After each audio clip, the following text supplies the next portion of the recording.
Good morning, everyone. Welcome to another episode of Monday Mornings with the Smiths. How you doing today? So today we're talking about receiving gifts. Yes. Still a part of the five love languages. Um, Babe, let me ask you how important it is to receive gifts. Well, when you're talking about the five love languages, Mhm. it is very important to the person whose love language is receiving gifts. Mhm. It's very important to them.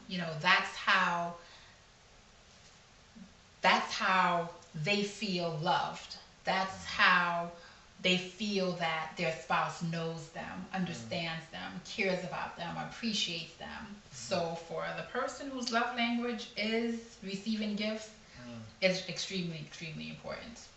Cool. So is it okay then for me to give you gifts on your birthday, anniversary, you know, Christmas, Valentine's Day, those special days? That's gift enough, and I'm cool with that, right?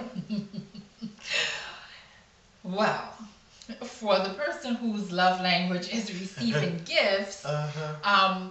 you as the spouse must find other times What? to give gifts as well. It's Uh-huh. not just about the anniversaries and the birthdays and Christmas if you exchange Christmas gifts, but it's about the days that are not those special days. Mhm. It's the just because gift. Mhm. It's just because I thought of you, honey. Mhm. Just because you know that your spouse loves puppies Mhm. and you go out of your way to get a calendar made up, Mhm. and each month there's a different little puppy doing Mhm. something cute, Okay. and you know that's gonna make your spouse smile, and Mhm. so you go, you get that gift. All right. That's the special gift. um, your wife knowing that you are a sports fanatic, and Mhm. going out of her way to get special little sports memorabilia just for you, or Mhm. getting that baseball signed by that Mhm. famous baseball player. I can't think of one right now, but Mhm. those little acts of kindness, those little special gifts that mean something special to the both of you. That's what we're talking about here. So, what about the person who says, "Listen, man, we struggling, we broke, we ain't got no money, you know, um, gifts are expensive. We just can't afford to keep buying gifts over and over and all the time. Every time I run out, here you go with the gift.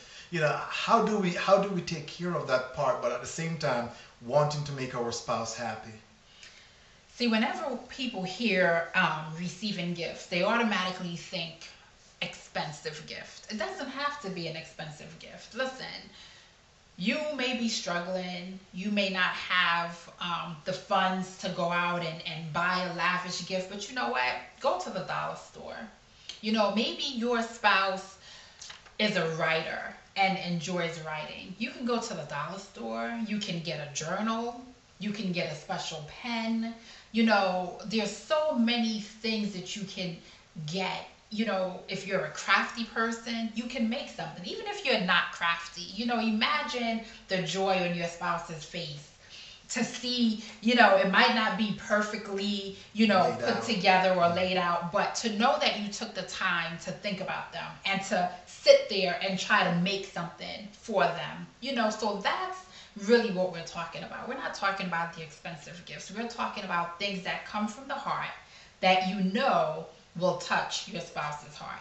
Great. So it's not in the the cost of the gift, the expense of the gift, but No. it's in the thought that is behind the gifts. Exactly. Exactly. Wow.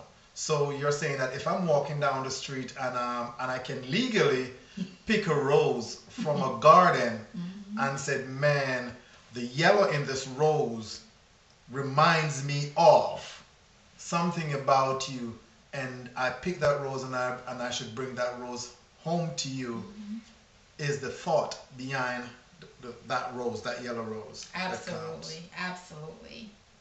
Wow.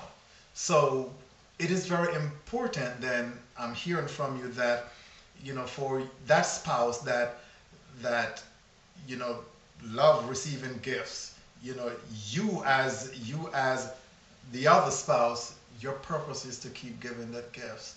And as long as we can find out our spouse love languages, and purposely or intentionally do these things, we ourselves will be a happy spouse. Absolutely. And that's why we've really taken the time to go over the five love languages, because it is important that if you are married to someone, that you understand their love language, that you really understand when they feel loved, and what you need to do to make them feel loved, and that you practice that. It's not going to come overnight. If you want to start with, what, every 3 months, once a quarter, I'm going to get my spouse something special because receiving gifts is her love language. Then you set a reminder on your phone or your calendar or wherever it is, and once a quarter you think of something special or do something special, and you give it to your spouse, and before you know it, it's going to just become part of your routine. Yeah. So there you have it, folks. It's not about you giving gifts on special occasions, or some of us men when we messed up, but it's all about tapping into your spouse's love language, Yes. and fulfill those. Thank you for listening. Until next week, Monday, same place, same time. Please remember to go to Amazon.com, purchase our book, The 5-Star Marriage. It has been doing very, very well so far, and keep continue purchasing. Leave a comment on this video. Share this video with someone, like our video. Thank you. Until next week, Monday. God bless.